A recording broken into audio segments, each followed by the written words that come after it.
Do you struggle with chronic bacterial infections? Maybe fungal infections? Do you have sulfur intolerance or B12 folate deficiency? Do you follow a gluten free diet? Are you on a carnivore or a keto diet? Do you have high serum vitamin A? Maybe you've been taking high dose vitamin A supplements or eating a lot of liver. Are you taking nitric oxide boosters? All of these things, if you have any of this going on, you should watch this video because it could be causing a functional B6 deficiency due to a moonlighting enzyme called ALDH7A1. In this video, I'm not going to just talk about ALDH7A1. I'm going to go over some of the aspects of vitamin B6 metabolism because I think this was a key to helping the client on the left with her B6 deficiency.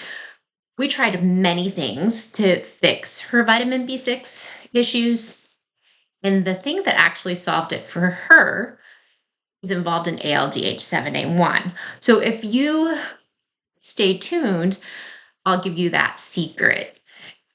But for a full review of this client's labs and in her story, I'll actually make another video that's a case study so that if anybody wants to see how we kind of sorted out what was going on, you can see that video.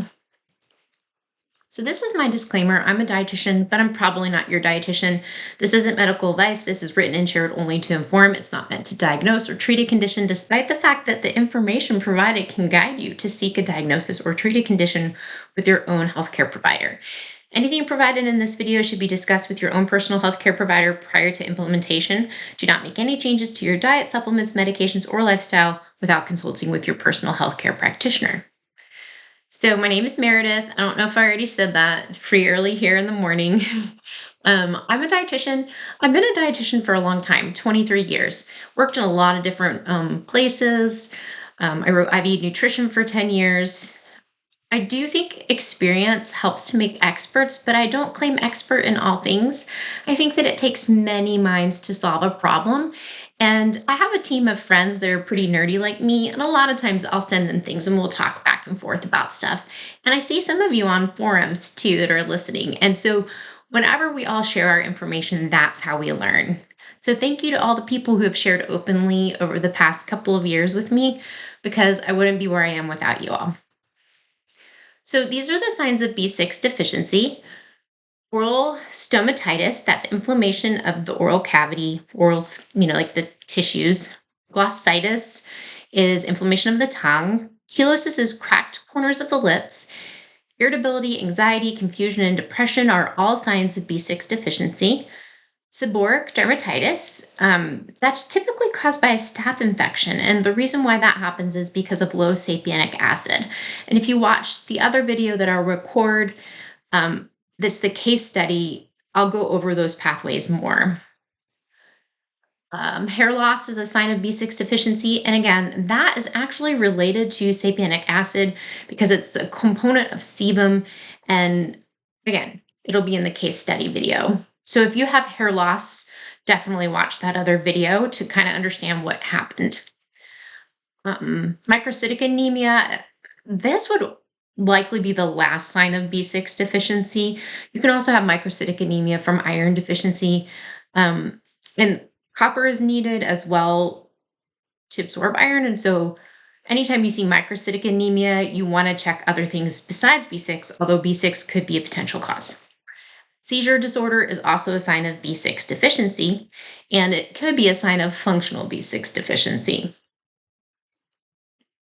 And then there's also signs of B6 toxicity. So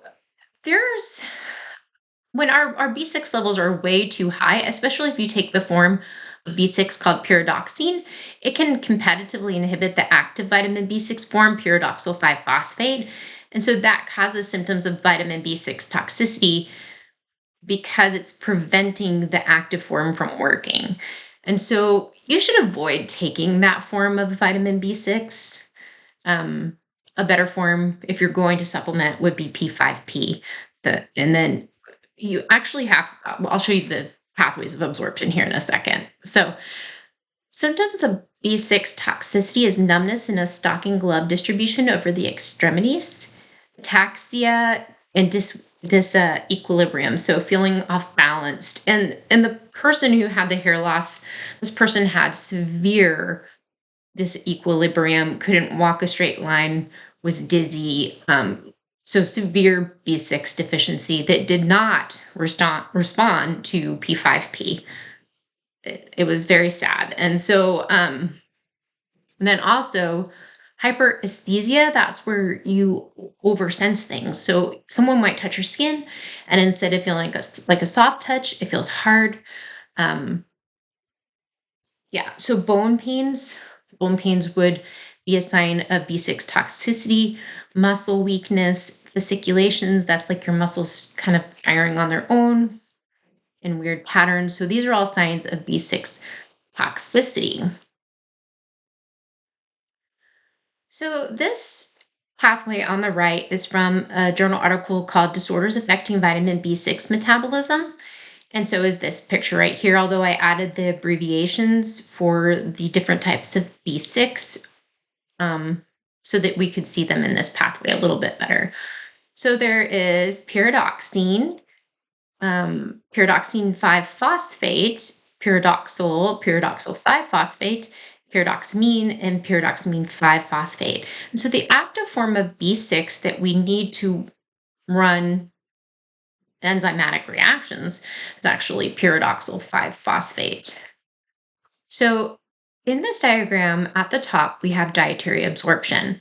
So there's different ways that we can get our B6. We can take supplemental B6 like pyridoxal 5-phosphate or PLP. We can take the pyridoxamine 5-phosphate, PMP, or there's PNP, pyridoxine 5-phosphate. And then these are the unphosphorylated forms.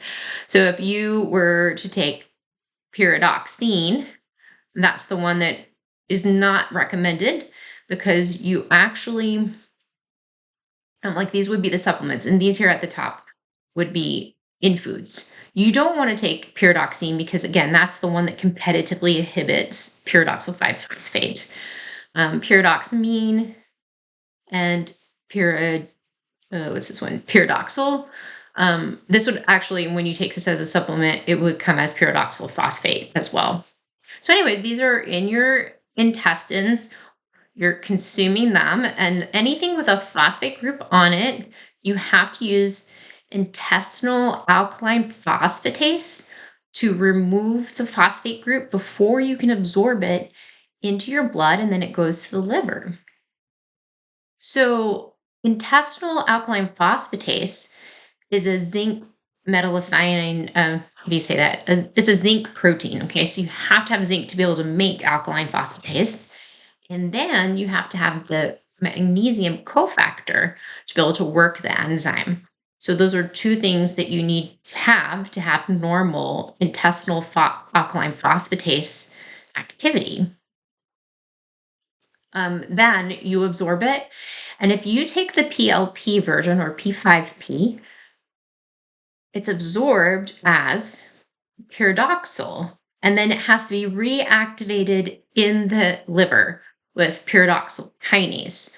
So in a bit, we'll look at things that alter pyridoxal kinase.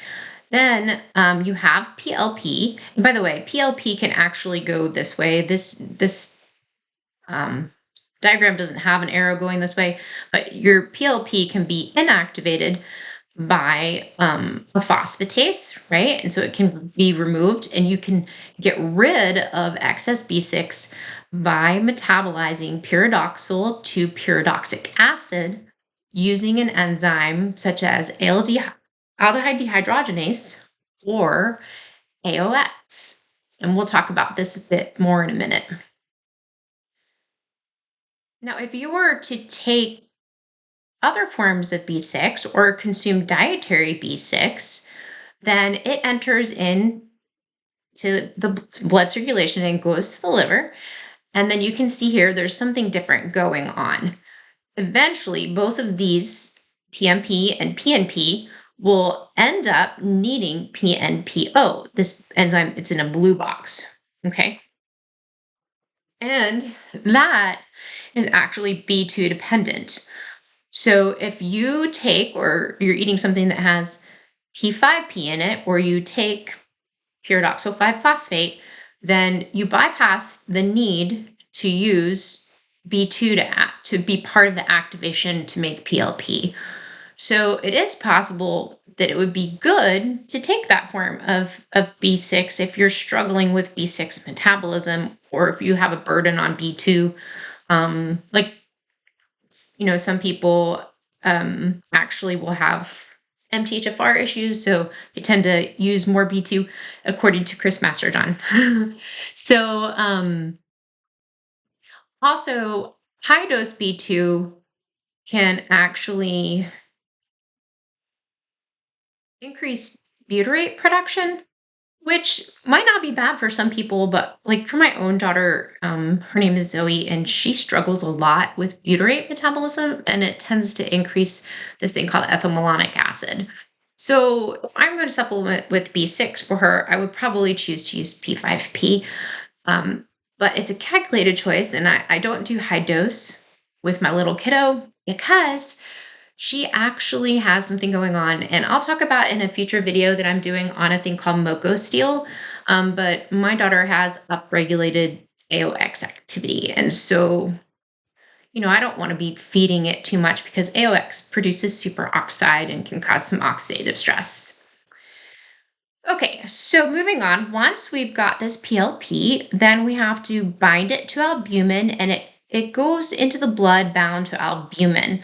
So if you have low protein levels, or say your liver's not doing so well, then you could be struggling with getting B6 out into plasma.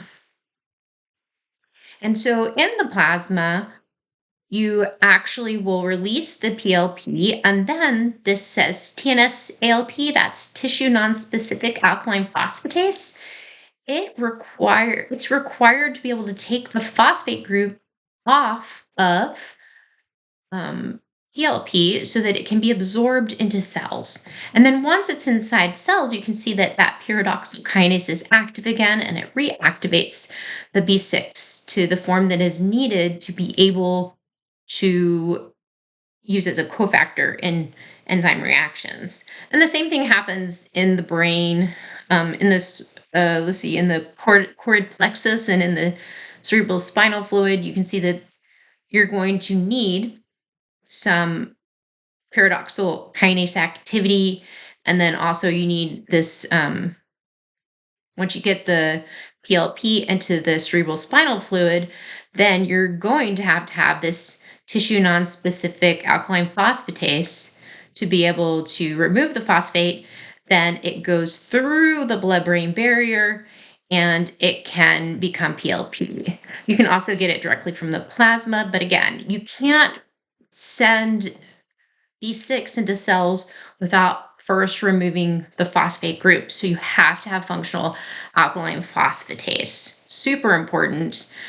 Okay, I hope that makes sense. And you can definitely pause the video or take a screenshot, or I will link to this journal article in the description. And so you can go to the journal article and you can read about this and look at this diagram in detail. Okay, so let's talk about some situations. So what if your blood B6 is low? Well, an actual low B6 level in the blood, it could actually be from kidney disease or diabetes. So if you have that, you might lose more B6 in your urine. People have pyroluria. I always have a hard time with that one. When you have pyrroles, it's where you're not making heme correctly. And so there's specific heme molecules that build up and they bind to the B6, and then you lose the B6 in your urine also. You could have inadequate B6 intake or poor absorption. So if you have problems with intestinal alkaline phosphatase, then you're going to struggle with getting the B6 from your food because you have to be able to remove the phosphate group to be able to absorb. So interestingly, Intestinal alkaline phosphatase is actually a helper in the fight against LPS. So if you have gut dysbiosis, there's a competition going on in your gut with B6 and alkaline phosphatase. So that's something to consider. If you work on your gut dysbiosis, your B6 absorption from foods will get better. Alkaline phosphatase, again, requires zinc to be produced. So if you have a zinc deficiency, that could be a factor. Um, if you have aspergillus, um, they say it's uncommon to have small intestinal fungal overgrowth, but it happens because if you've been on any acid suppressors or you're not good at making stomach acid, spores can get into the small intestine. So if you have that, aspergillus will suck up that zinc. And so you may actually have problems with zinc deficiency, and that would cause problems with making alkaline phosphatase. There's other zinc oxytrypts too. So probably not going to list them out here, but alkaline phosphatase activity. But I should just say, if you like type in in a browser zinc oxytropes, it'll come up with things that can steal your zinc. So if you think that's a possibility for you. Alkaline phosphatase activity requires magnesium cofactors, so making sure that you get about, to the RDA for magnesium would be really good. I'd caution going super high dose magnesium. I found one study recently for a friend, and it showed that very high doses of magnesium can eventually have like a beta blocker action, and it will slow down your gut. So it causes gut dysmotility when it's too high. And didn't seem to cause diarrhea, just total slowing in the basically the migration or the intestinal transit. It just turns off all of the peristalsis when you go super high dose. Okay. So what if there's poor activation of B6 or transport into the blood? Again, you need PO has to have B2. So if you don't have adequate B2, then you're going to not be able to make PLP. And then the pyridoxal kinase requires ATP. We make ATP in the mitochondrial respiratory chain, and so part of that, making ATP, part of getting to that is definitely Thymine dependent, because you require Thymine for pyruvate dehydrogenase complex, and you also require Thymine for alpha ketoglutarate dehydrogenase, and so those are involved in the TCA cycle, and that produces NADH, and then that goes to the mitochondrial membrane, and then you make ATP eventually. So that's important. But you can also make ATP during glycolysis. So, we do need ATP for it. Low albumin could definitely prevent you from transporting the B6 into the blood. Albumin binds other things too. It binds drugs. Albumin binds calcium. And so the drug competition thing is something that concerns me, as if we're transporting drugs around on albumin, maybe there's less room for PLP. Then Thymine is something that, I don't remember if it's my next slide. Hold on. Yeah, I'm going to talk about Thymine in a second. Obviously, it would be good to have Thymine because Thymine is going to help us be able to make ATP. But there's something interesting. Jenny Jones, my friend, who's my oracle, she shared an article with me, and I'll show you that in a minute. Okay, so inhibitors of pyridoxal kinase, let's talk about that, because we need to be able to activate B6 by adding a phosphate group. So there are drug inhibitors, and here are a few that I found after some research. Primaquine is a malaria drug, and it inhibits pyridoxal kinase. Chloroquine, like hydroxychloroquine, also does this, but it only does it in the pathogen, and it doesn't seem to do it in the human being, which is very comforting, because a lot of people take that drug recently for the thing that should not be named. And then lamotrigine is a seizure medication, and it can actually cause a functional B6 deficiency by preventing the activation of B6. Theophylline is used for COPD, and this one, and profylline is used for asthma. These two could cause a functional B6 deficiency. Itraconazole, it's an antifungal. It's used for aspergillus. it can actually cause a functional B6 deficiency, and benzodiazepines will do this as well. So over here on the right, I listed a journal article and I highlighted the underneath each thing with colors so that you can pair them up with what's in the text.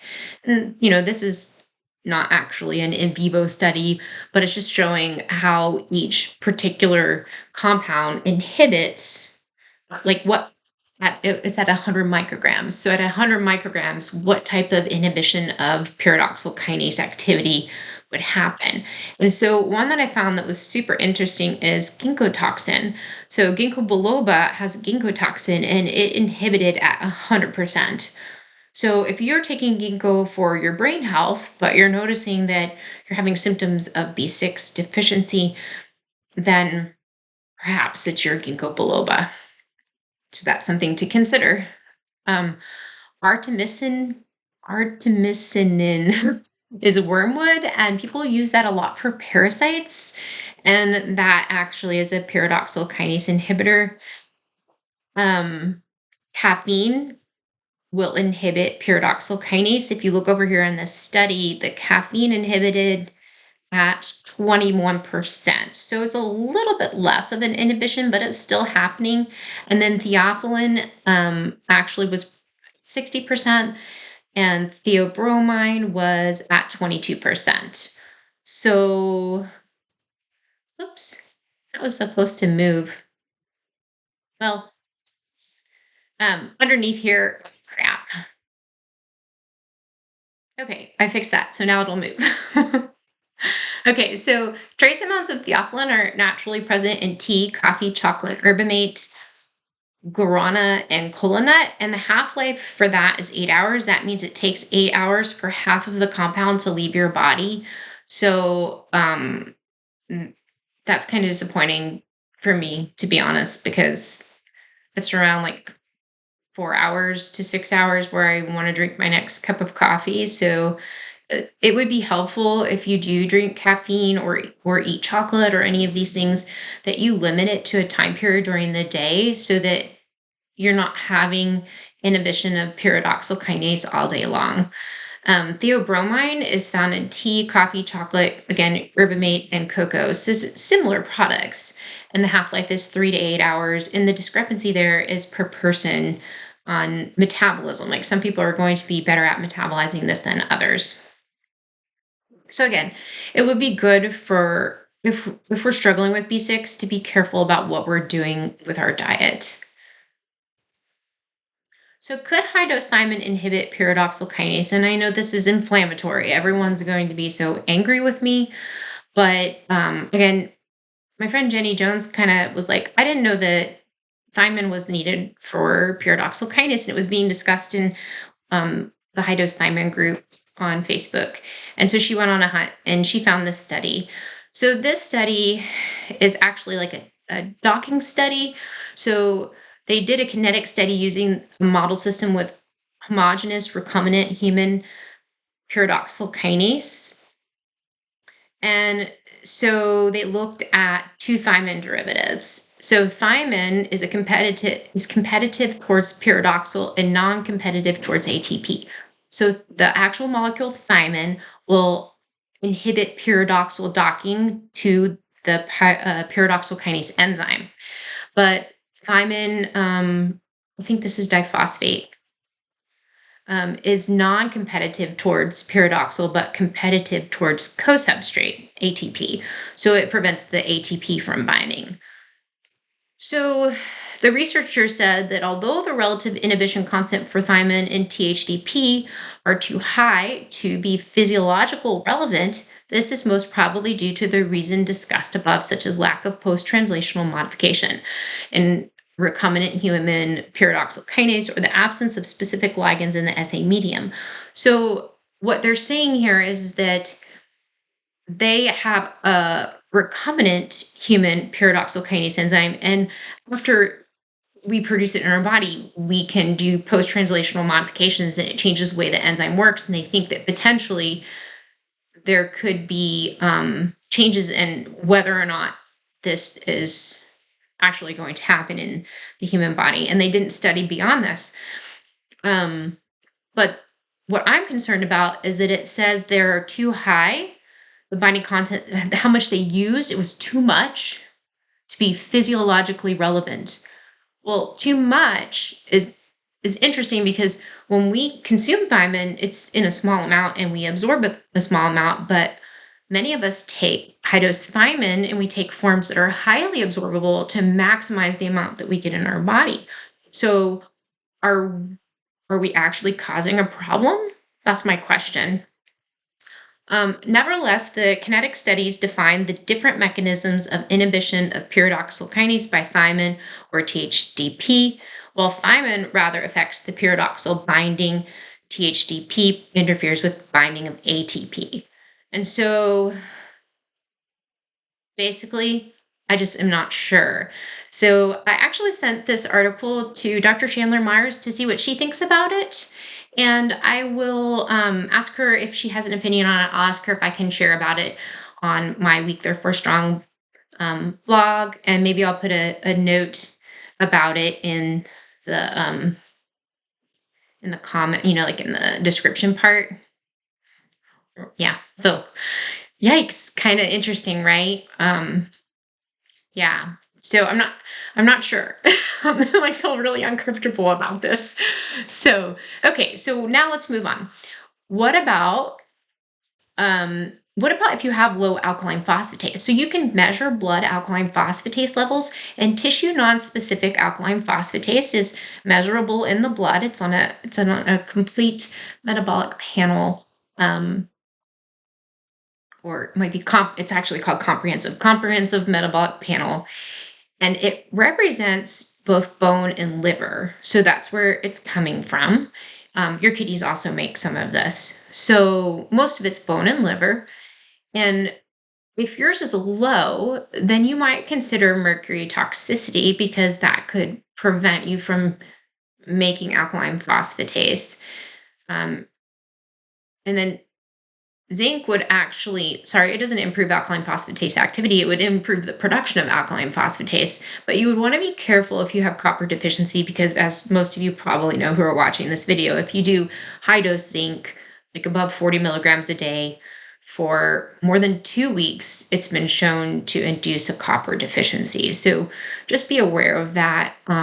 Although many people feel like they're copper toxic. I don't know you as a person, just giving the information.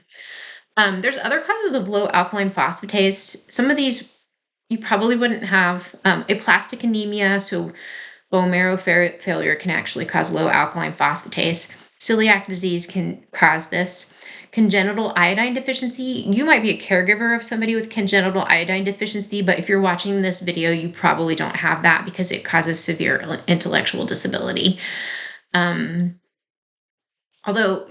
if you were severely iodine deficient, maybe this would also apply to you. Hypophosphatasia, it's a congenital disorder affecting bone growth. There's actually a medication that you can use to increase alkaline phosphatase if you have this condition. Zinc deficiency, again, talked about that. You need it to be able to make ALK-Phos. Underactive thyroid, hypothyroidism can trigger low alkaline phosphatase levels. Pernicious anemia is associated with it as well. And that's an autoimmune disease that makes you require B12 shots because you can no longer absorb B12. Malnutrition, because you have to have adequate protein intake. Actually, that would be like lack of total nutrients, but protein deficiency would also cause low alkaline phosphatase. And again, there's 2 places that you need this. You need intestinal alkaline phosphatase, and then you would also need it in your plasma, right? And then also in your cerebral spinal fluid. These are the places that you really need alkaline phosphatase to be able to move B6 in and out of membranes. So normal alkaline phosphatase, if you have normal alkaline phosphatase but high blood B6, but you have symptoms of vitamin B toxicity / deficiency, you might be told you're toxic in B6. And this is funny, I'll share my labs in a minute. But you might be told you're toxic in B6, and if you have normal alkaline phosphatase activity, there might be something kind of competing with it. So let's talk about that. If you have leaky gut, perhaps your alkaline phosphatase is tied up in LPS detoxification. Okay, so that's something that could be happening is, again, LPS has phosphate groups on it to detoxify them and make them less able to interact with receptors in the toll-like receptors in the macrophages. Your body can use alkaline phosphatase to detoxify LPS. Intestinal alkaline phosphatase also detoxifies LPS. And if you overexpress alkaline phosphatase in the intestines, it actually will lower the risk of heart disease. And that is super interesting. I'll show you a slide here in a second. And then magnesium is the cofactor needed for alkaline phosphatase. So again, you might have really high B6 levels in your blood, and that might indicate that you're just not transporting it out of the blood into the cells that it needs to be in. It may not be that you're actually toxic overall. It may be that you're just really bad at getting it into cells. So I guess that's technically blood toxicity, and then peripheral deficiency. So get better at getting it in the cells, right? So this is really interesting to me. So here is the enterocyte. Here is the intestinal lumen. What they did in this study is they increased the expression of intestinal alkaline phosphatase. And what it did was it helped to get detoxify LPS. We normally would take secretory IgA, and that will bind to LPS and keep you from absorbing it. And that is highly dependent on having healthy vitamin A metabolism in the gut. It's something that I explore in this video on hyperoxaluria, but I really need to pull it out and make a separate video to talk about all the wonderful ways that we can destroy vitamin A metabolism, because that's kind of like what I've been studying the most. But this is like your backup, or maybe it's like a complement system, is to use the intestinal alkaline phosphatase to help with LPS detoxification. So what happened is they overexpressed it, and that helped to slow the absorption of LPS. And so there was decreased chylomicron activation from the LPS, and you can see the LPS doesn't actually get in to the plasma, so there's decreased LPS. And they also show that it decreases the lipoprotein associated triglycerides. And I don't remember what the CE is, I'm sorry, but you can go to this study on your own and read about that. Oh, it's probably chylomicron something. I can't remember. I'm sorry. Okay, so what ends up happening is there's decreased hepatic lipid accumulation, decreased atherosclerotic lesions, and then with the LPS going down, of course, there's decreased systemic inflammation and decreased hepatic inflammation. So overall, you're much, much healthier if you can have healthy intestinal alkaline phosphatase levels. So that brings into question something else in my mind. When we do very high dose B6, are we causing problems with allowing intestinal alkaline phosphatase to work on LPS? That's just a question. I'm not sure if it actually happens. Yeah, just big questions in my head. Always trying to rethink something. Okay. So a lot of people wonder about labs. One of my clients allowed me to share some of the labs just to show you what's available out there. So you can get labs done with World Health Laboratory, and they'll check these 4 different versions of B6 in your blood, but they only give you a parameter for the active form of B6. So if your active form of B6 is low, it could, it technically could mean that, oh, well, you just caught me when I was uptaking it, right? I had converted some of it to the pyridoxal form, and I was about to uptake it into the blood. And so, how would you know? How would you know if someone's still struggling with B6? How would you interpret this? Well, you would probably have to get other lab work done to interpret labs like this. So you would want to get an alkaline phosphatase level to see if it's too low, because you want to see if, they're able to to absorb B6, right? Well, that would be intestinal alkaline phosphatase. But I would think if your blood levels are low, your intestinal levels would be low too, because you're just really crappy at making it potentially. Anyway, I would check alkaline phosphatase to be able to figure out if that's okay. But then also on the Genova panel, there's actually markers for B6. And so this particular client actually takes something that increases GABA. So we can't use that as a marker, but typically that would be really low because glutamate to GABA is B6 dependent. But again, take something to help with that. But over here, this alpha amino butyric acid, or AND, it's high, and it is a marker for having vitamin B6 deficiency. This alpha amino adipic acid, it's part of a pathway that I'm going to show you in a bit. And if this were high, we would actually be more concerned that there's something going on with betaine, or ALDH7A1. And then cystathionine, if this is, so to go from homocysteine to cystathionine, that's B6 dependent.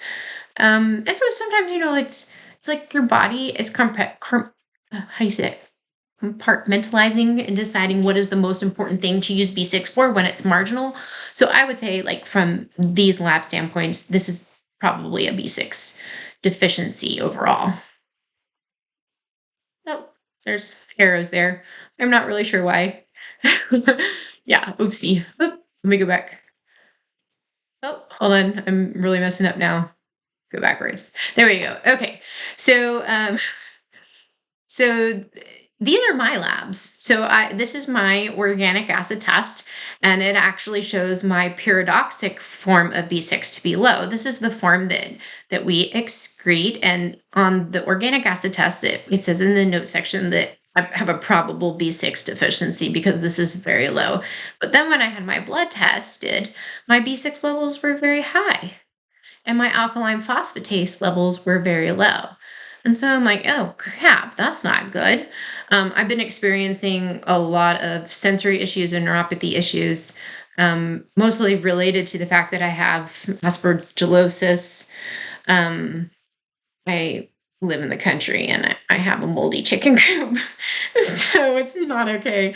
Anyway, I think that probably because my alk phos is so low that, again, the aspergillus is just sucking up my zinc and just stealing it from me and preventing me from being able to make alkaline phosphatase, which is causing me to not be able to move B6 in and out of cells very well. And so it's getting stuck in the blood.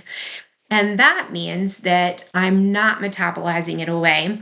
It potentially could also, oh, here's my mercury level. Mercury's also involved here, right? Because I told you that if you have mercury toxicity, then you'll struggle with making alkaline phosphatase as well. So the other potential problem here is I could have a problem with AOX, which is a molybdenum dependent enzyme that is shown here, AOX. AOX is needed to excrete excess amounts of pyridoxal form of B6 out into the urine. Like we make this pyridoxic acid. So I could have a MoCo deficiency, a molybdenum cofactor deficiency. And that's probably highly likely. And again, I don't know if I said this, probably did, but I'm making a video. It's called the MoCo Steal, and it'll explain some of this metabolism. So speaking of MoCo, this is the MoCo cofactor, and then we use it to make two families of enzymes. And so one family is the youre family, and the other family is the sulfite oxidase family. Okay, so this is the xanthine oxidoreductase family.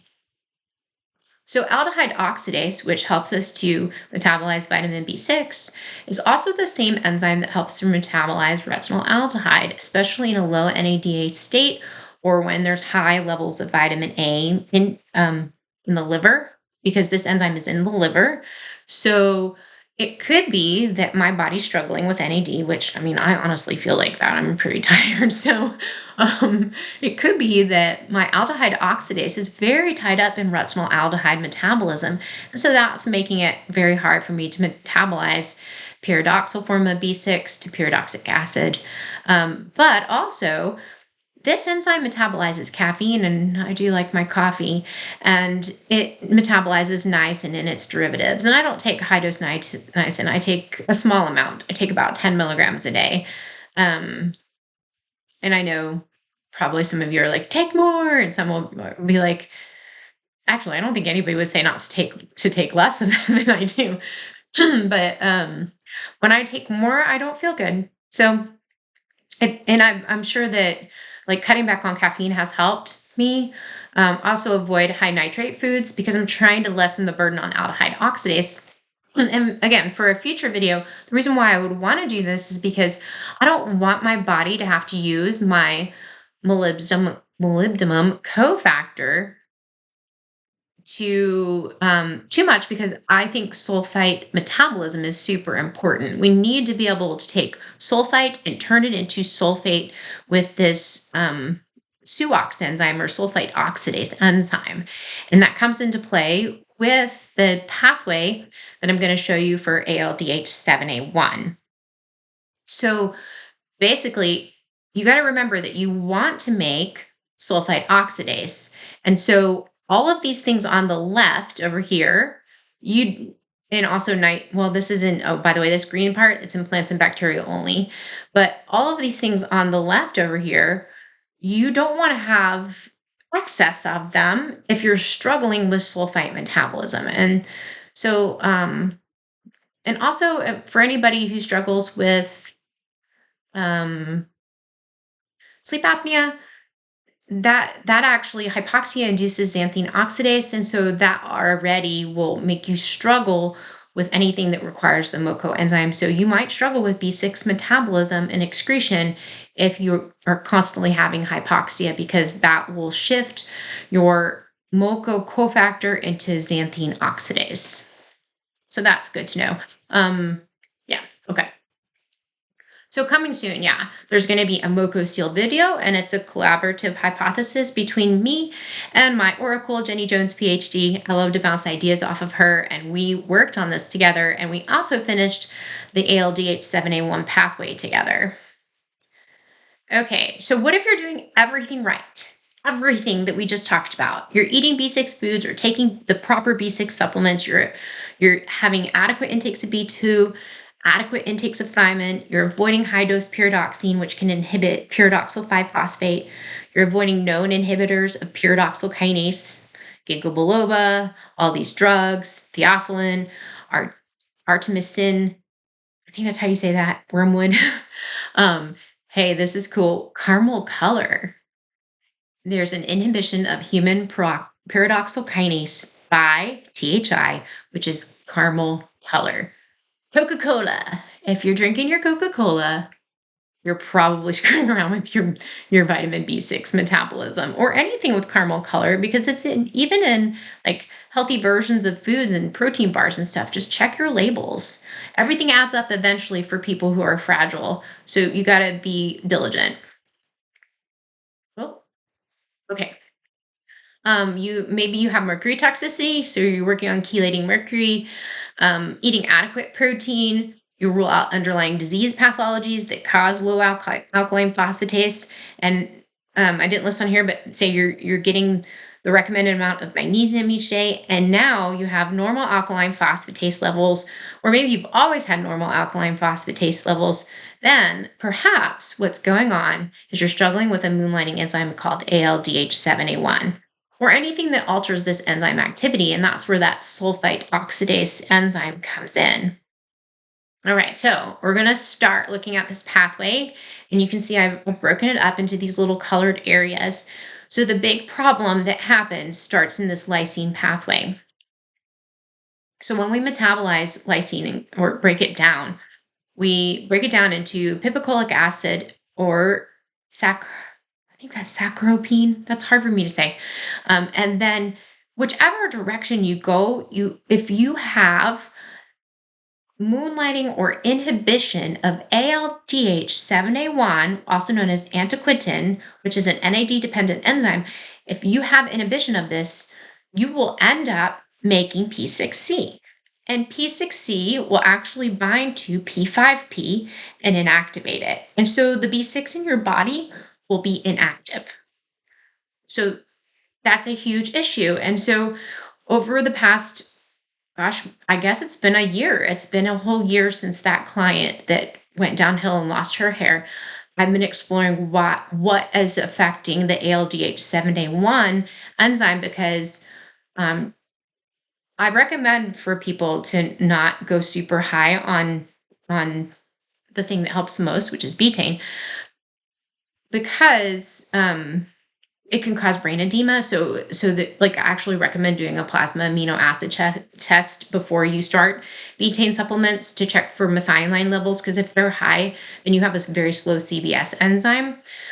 You could get your genetics tested to see if you have slow CBS enzyme, but the plasma amino acid test is typically covered by insurance, so it might be a cheaper way to be able to do it without having to pay for genetic testing.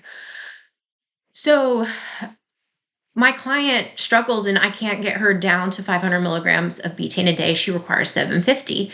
And so I was like, what else is putting pressure on her ALDH7A1 enzyme? And so I thought of all these additional factors. So let's go to this pathway right here. So ALDH7A1 or ALDH1A1 is needed to metabolize away lipid peroxides. So in our lipid membranes, we actually have polyunsaturated fats, and they can be exposed to things that damage them. And that makes these lipid peroxides like HNE and MNDA, acrolein. And then ALDH1A1 will metabolize this away, or ALDH7A1 will metabolize them away, and they'll be detoxified end products. So ALDH1A1 is also the preferred enzyme in the liver to metabolize vitamin A, and its backup is actually AOX. So ALDH1 is the low dose, high affinity enzyme, and AOX is actually over here too. AOX is the high dose, low affinity enzyme for metabolizing vitamin A in the liver. And remember, all of this, these 6 issues and stuff, and the lysine metabolism, it's happening in the liver. Okay. So let's say that ALDH1A1 is tied up in vitamin A metabolism, or I'm trying to think of anything else. Sorry, I just heard Zoe make something. So I got distracted. So let's say that ALDH1A1 is tied up in vitamin A metabolism. Then you're dependent on ALDH7A1 to do this job. And if you are having a lot of lipid peroxides, then you're going to be pulling your ALDH7A1 away from lysine metabolism. Another big factor that can cause this is hypoxia. So if you have sleep apnea, every time you have sleep apnea, or if you're doing very long fasts, because starvation and hypoxia will both cause ALDH7A1 to move to the lipid membrane, and it will also reduce trafficking of nutrients, and you'll have a slower metabolism. So that pulls it away from lysine metabolism, and then there's a buildup of P6C, and that inactivates B6. So next we're going to look at methionine salvage pathway. So our bodies will salvage methionine by taking homocysteine and converting it to methionine. And everywhere in the body, we use B12 and 5-methylfolate, but specifically in the liver, the kidneys, and in an MS model, in the small parts of the brain, in MS models, they show that we can use an alternative, which is betaine. And the enzyme here would be betaine homocysteine methyltransferase. So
So I paused the video and I actually like went and got my other slide that I had updated because it was bothering me. So this has the PEMT on it and it actually has more histamine pathway, which I really like.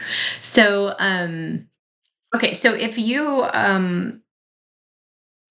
so one, you have to have choline to be able to make betaine aldehyde, and I'll show on the next slide coming up that that's essential to get. Otherwise, you're going to be breaking down your lipid membranes to be able to get choline, or that's a possibility. Also, if you're struggling with vitamin A metabolism, say you have hypervitaminosis A, or you've been taking high dose vitamin A, it could be that retinol aldehyde um, it steals your phosphatidylphenylamine from your membranes and makes a lipofuscin called A2E, and that's really toxic to your mitochondrial membrane. So to go from betaine aldehyde to betaine, we need ALDH7A1. And so again, if you're not eating betaine, you're going to make it and you're going to moonlight your ALDH7A1 away from lysine metabolism or even away from lipid peroxide metabolism. And so then that can lead to lipid membrane damage. And we don't want that, right? So what are the things that can cause high nitric oxide? Well, if you're fighting an infection, that involves increasing iNOS. So let me show you that real quick. So this is a macrophage, and anytime there's LPS, it interacts with toll-like receptor 4. It leads to, and also when we have an inflammatory reaction, we make this TNF alpha. So it leads to a feed forward mechanism where we have a lot of inducible nitric oxide synthase. And so nitric oxide levels go up when we're sick. Also, some drugs, like some antibiotics, the goal of them is to actually increase nitric oxide. Like Cefner is my hated of all antibiotics. I do really bad on it because it totally boosts nitric oxide levels. And I don't prefer to take it. Um, so the other thing to know though is that very high retinol binding protein 4 can actually trigger iNOS production. And you can see here that it's either retinol binding for protein 4 without or with retinol. And so we could blame, obviously, you're going to have more RBP4 if your serum retinol levels are high. So we can blame somewhat very high serum vitamin A levels as a pusher of iNOS and too much nitric oxide. And I've said that in my nitric oxide Goldilocks video. But also, if you don't have anything on your RBP4, or another thing that can be on RBP4 is palmitic acid. And so if you have a very high palmitate diet and your serum retinol levels don't look so high, it could be you're just carrying around that fat on RBP4 and it can still have the excessive iNOS effects. So that's something to think about.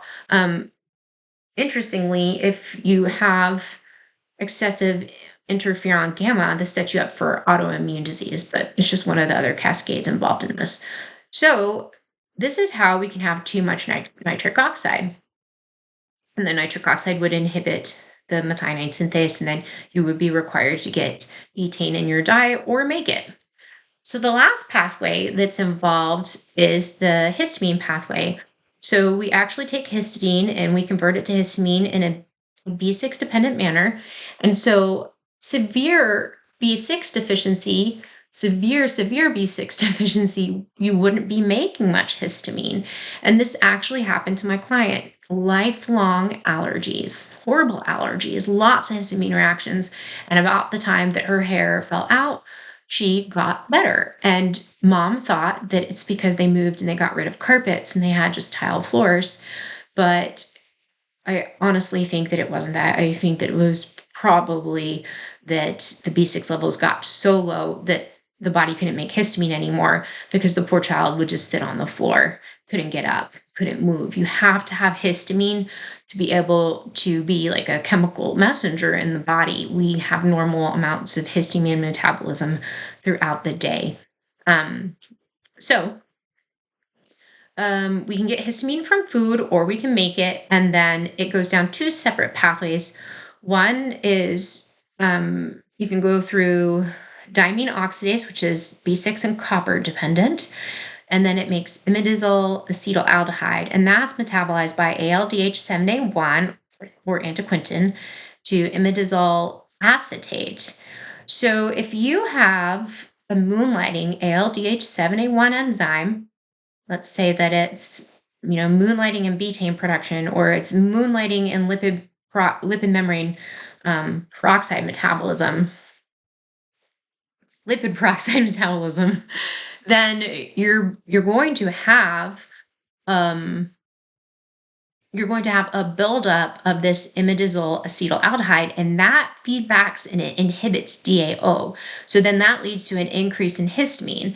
And so then histamine will be pushed down this other pathway, which is histamine and methyltransferase, which is SAM dependent, and that can actually cause a burden on B12 and folate. And if B12 and folate go low, then your backup in your liver, your kidneys, and a little bit of your brain is betaine. And so you can see that that's like a vicious cycle. You would just end up needing to make more betaine if you're not eating it.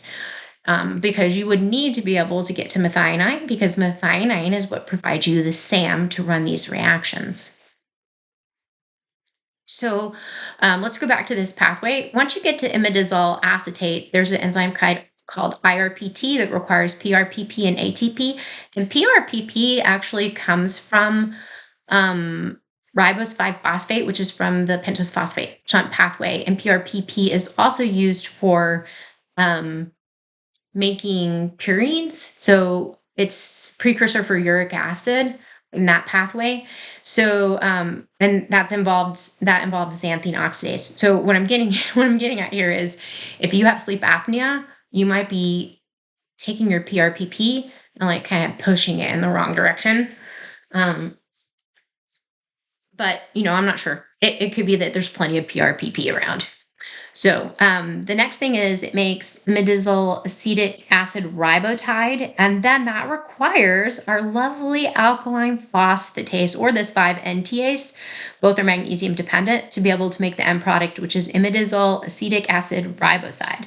And so this having excessive histamine reactions and having B12 or folate metabolism issues, especially in the peripheral tissues, because remember, this BHMT that uses betaine is only used in the liver and kidneys and maybe a little bit of the brain. Everywhere else, you're going to be reliant on B12 and folate.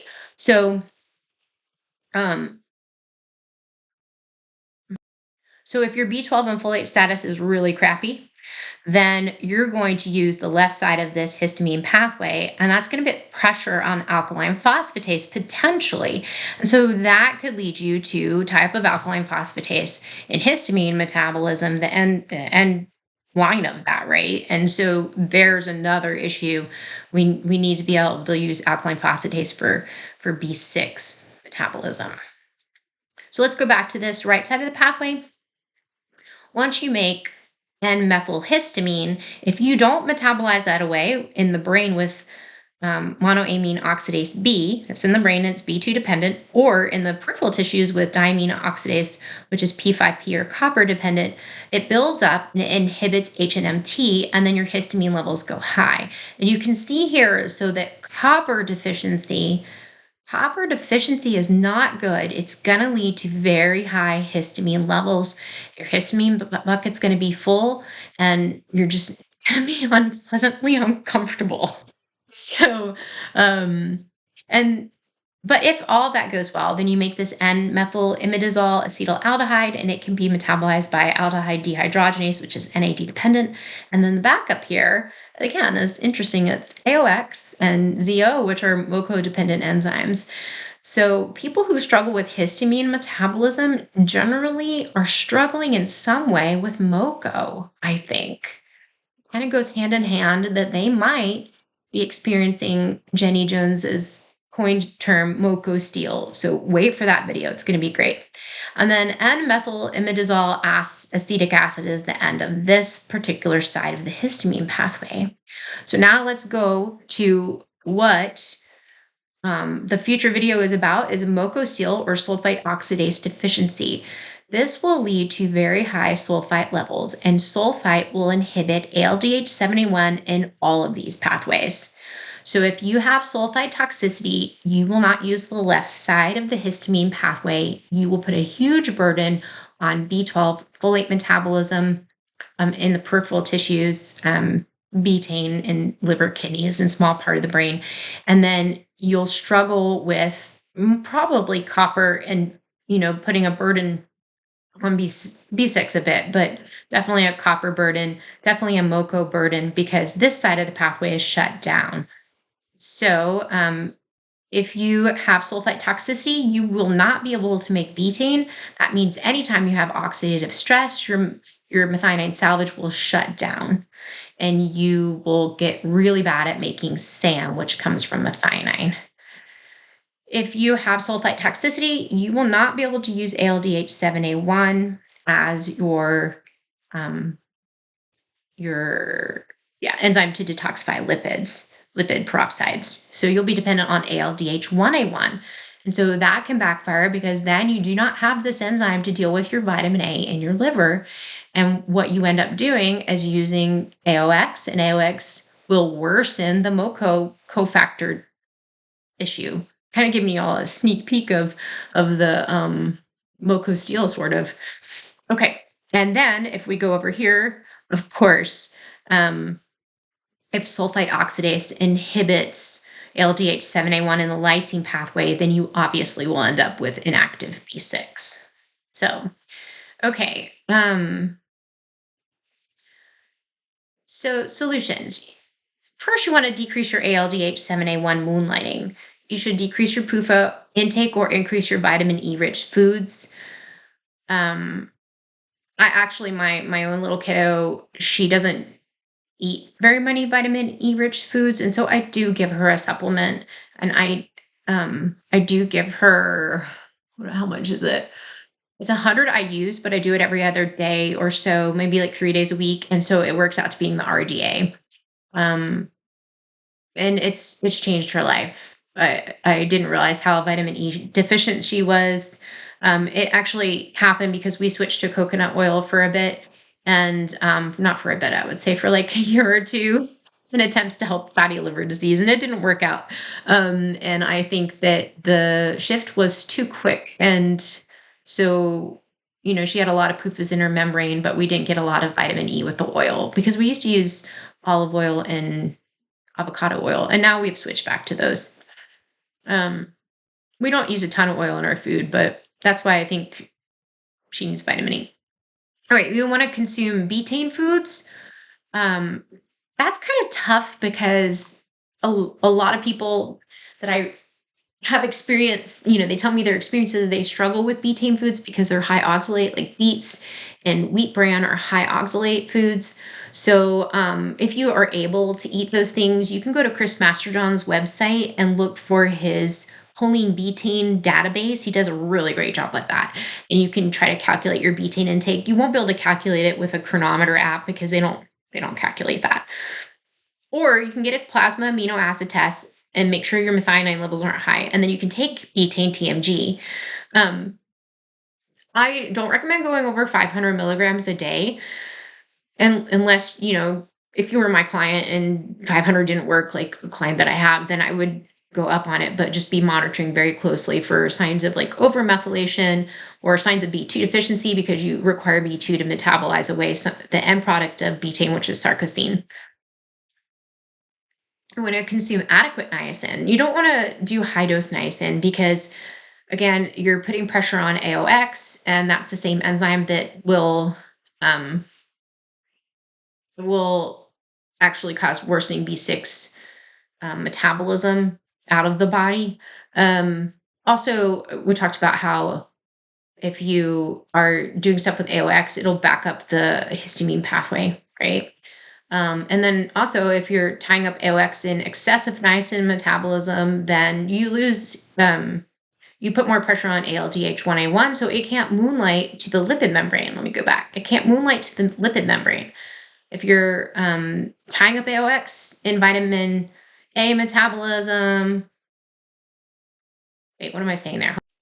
Yeah, so if you lose your AOX, your your backup vitamin A metabolizer, then you're relying on ALDH1A1 for vitamin A metabolism. That puts pressure on your ALDH7A1. So you can see how excess amounts of anything that goes through AOX is going to put more pressure on ALDH7A1 in the lipid membranes because of making ALDH1A1 what you need for vitamin A metabolism. I hope that made sense. Okay, you want to reduce nitric oxide inducers because you don't want excess nitric oxide.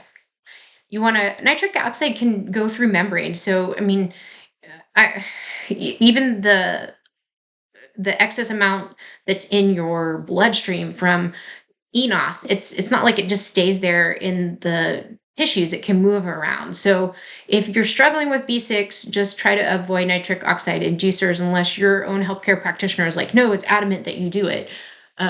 So check with them on that. Work on gut dysbiosis, as this could be the cause of high nitric oxide state. And also the gut dysbiosis could be what's causing your intestinal alkaline phosphatase to be tied up in LPS metabolism, or detoxification would be the right word.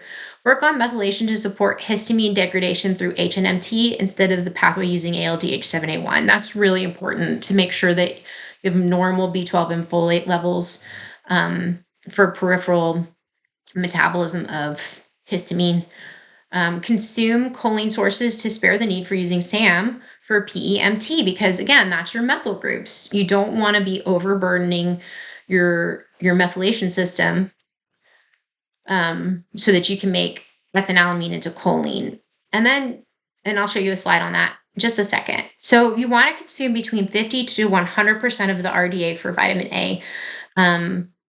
If you know you're toxic in vitamin A, I just don't recommend going no vitamin A at all, because your intestines require vitamin A, and for you to be able to get vitamin A for working the immune system in your gut, you do probably need to eat a little bit of it, especially if you struggle with calcium dysregulation.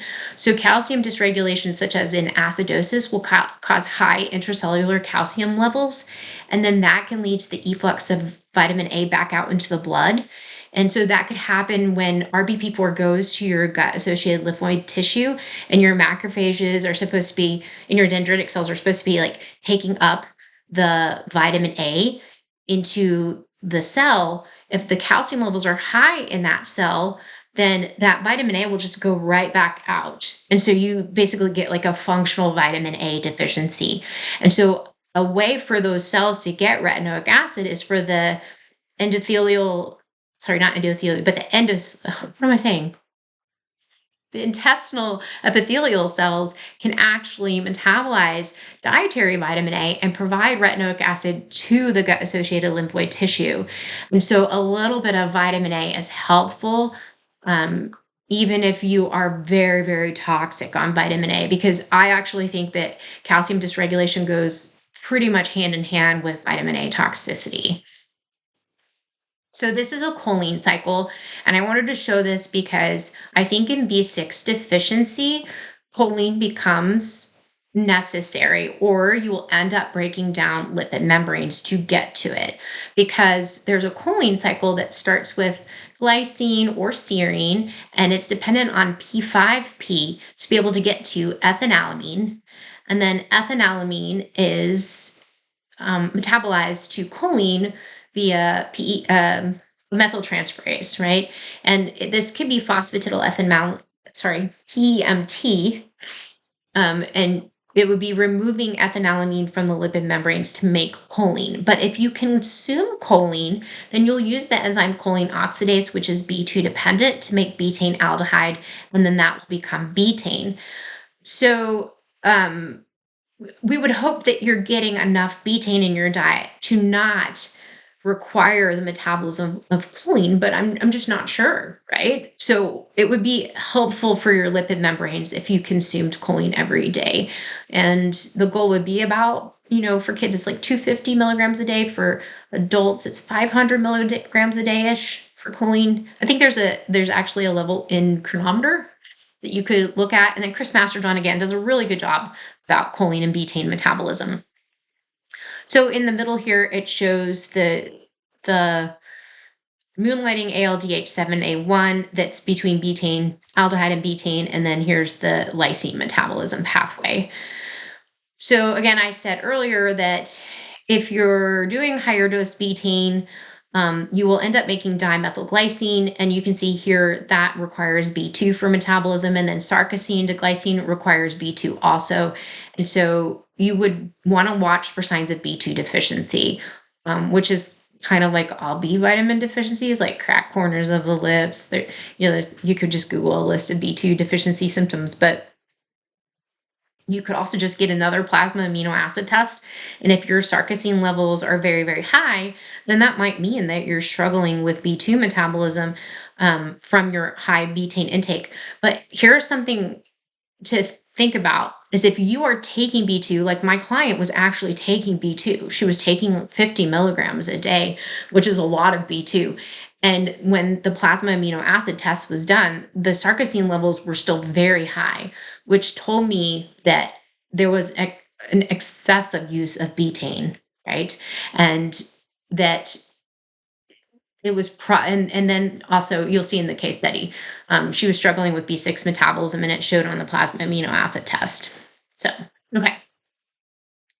So again, you want to support lipid membrane health while you're struggling with your B6 issues. You want to eat at least 500 milligrams of choline per day. And an easy way is to eat about 2 eggs, and then you'll get some from other things in your diet, or you can use Chris Masterjohn's website, or you can use Chronometer to check your intakes. You could use a phosphatidylcholine supplement as well. Um, and I would not go crazy with eggs because it can increase TMAO, which is a bacterial, like bacteria can digest the choline basically and turn it into a toxin that you have to get rid of in your body and that can cause cardiovascular disease. So if you have a functional B6 deficiency, choline is crucial as the choline cycle to be able to make your own choline requires functioning B6, and the process of making betaine for that cycle can contribute to functional B6 deficiency. So going low choline will not be helpful, I think, in the setting of B6 insufficiency. So stay tuned for a video recording of the case study, how a restricted diet can cause a functional B6 deficiency. And it's a case of a moonlighting ALDH7A1 causing chronic fatigue syndrome, neurological decline, and a near misdiagnosis of alopecia areata. Almost had to go on steroids for possible autoimmune disease, but in actuality, it was just a betaine deficiency. Thanks for watching. Like and subscribe and share because I want to help people. Just here at home taking care of Zoe. I'm not doing a lot of business work. I don't make $1 million. I just want to share while I'm taking care of my daughter. All right. Thanks, y'all. Bye. Are you feeling better? Are you a happy kid now? Pretty much. Pretty much.